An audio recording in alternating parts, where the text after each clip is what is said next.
Maka umat bertanya kepada imam, Romo, kami harus memilih capres dan cawapres nomor berapa? Imam, karena ada ketentuan hierarki tidak boleh berpolitik praktis. Wah, tahu kan? Tanya. Saya tidak tahu pertanyaan ini bisa tulus, bisa juga berakal bulus. Karena umat kita tersebar di 3 paslon ini, ya.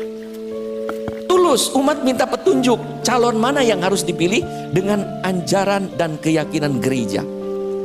Berakal bulus, umat ingin menguji apakah pastornya ini netral atau tidak. Lalu pertanyaan, gereja netral dan siapa gereja? 3 unsur. Rohaniwan, hierarki, biarawan-biarawati, kaum awam. Kita semua, itu yang disebut dengan gereja.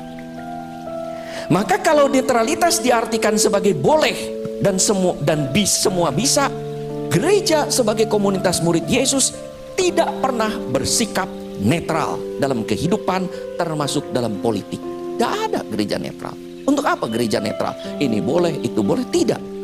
Gereja selalu memihak, yaitu mempunyai opsi dan preferensi pada orang, kelompok, komunitas yang mengutamakan kesejahteraan umum atau bonum commune sebagai tujuan akhir dari setiap kesadaran, gerakan, dan kegiatan yang tampil dalam keadilan dan kesetaraan yang tentu berbasis pada kebenaran moral dan kebaikan etik. Maka keselamatan manusia dan kemuliaan Allah diutamakan oleh gereja. Gloria Vivens Dei, kata Santo Irenaeus, itu tujuannya. Maka gereja berpihak. Jadi jangan tidak netral, berpihak pada apa? Yang santun tadi ya, yang baik, benar, santun dan kudus. Gereja akan bertindak dengan bijak dan cerdas berdasarkan hati nurani dan bisikan roh ilahi. Gereja akan bersuara keras kalau hak Allah, gereja, dan hak manusia sesama diganggu, dilanggar, dan diinjak-injak. Syukur kepada Allah kalau kita mempunyai semua calon presiden dan wakil presiden serta anggota legislatif, kepala daerah, orang-orang yang berintegritas dengan perkataan dan perbuatan yang baik, benar, santun, dan kudus itu. Sehingga kita, hierarki, bisa berkata, semua boleh dipilih dan pilihlah yang terbaik di antara yang baik. Enak ya, akan berkata begitu. Dalam keadaan di mana semua calon buruk dalam keadaan itu tidak memenuhi kriteria pemimpin dan wakil seperti yang diharapkan gereja, hierarki akan berkata, pilihlah salah satu calon dengan resiko terburuk, dengan resiko buruknya terkecil. Tapi harus pilih. Kalau ternyata ada satu calon yang menonjol dan berbeda jauh dengan yang lain, hierarki bisa berkata, pilihlah yang bermoral dan beretika sesuai dengan nilai-nilai Pancasila. Lalu saudara-saudari bertanya lagi, Bapak Uskup, lalu kami harus pilih yang mana? Nah, ini tulus apa bulus?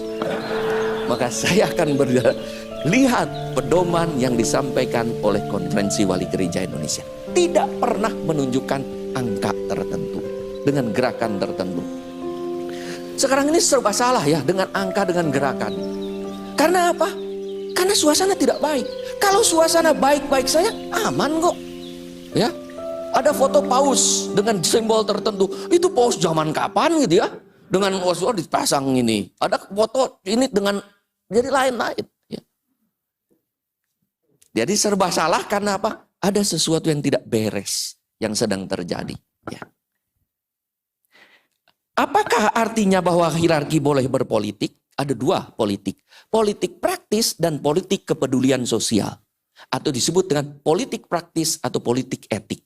Politik praktis yang berkaitan dengan struktur jabatan, keterlibatan langsung dalam partai atau kegiatan politik tidak boleh. Tapi politik etik, yaitu politik kepedulian sosial yang berkaitan memperjuangkan bonum commune, kesejahteraan bersama, penghormatan martabat manusia dan hak-hak gereja harus. Dan itulah yang sedang kita lakukan, di mana saya berbicara politik etik, bukan politik. Kalau politik praktis, saya langsung berkata, saudara-saudara pilih nomor ini, kalau tidak keluar. Nah, itu namanya politik praktis ya. Atau saudara-saudara tidak memilih sesuai dengan yang saya, tidak dikasih makan siang. Nah, itu politik praktis ya. Iya. Ya, nanti ada makan siang loh. Ada. Kita kebagian. Nah, karena politik etik, mau pilih nomor 1, nomor 2, nomor 3, makan siangnya sama. Ya, kalau lebih boleh tambah.